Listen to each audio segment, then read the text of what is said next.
धोखा की तू दिहलू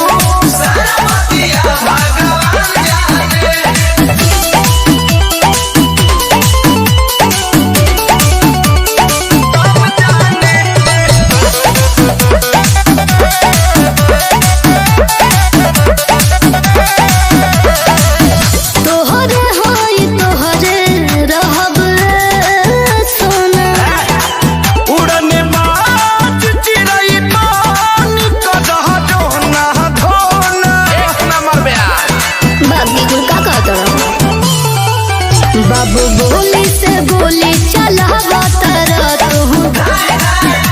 बनावेलू मंकी तू पाके नौटंकी चलो कैसे समाज हम दिलाए दीवाने सोन हरि राम जाने हो रानी राम जाने तू जानो हर काम जाने हम देनी धोखा की तू दिहलू तारा नहीं क्यों मालूम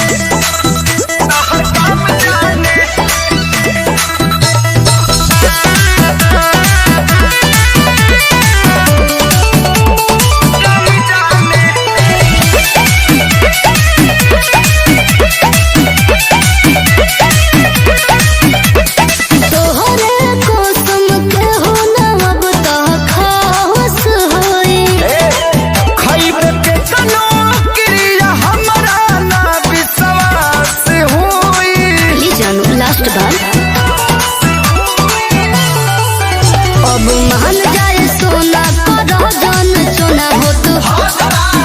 तोहरा चलते करे जाका कोही कपार अच्छा अखिलत खेसारे काहे मारो तारो ताने हरि राम जाने हो रानी राम जाने तू जानो तो हर काम जाने हम देनी धोखा की तू दिहलू क्रिया खा के आज के बाद केहू के लव यू ना बोलबो।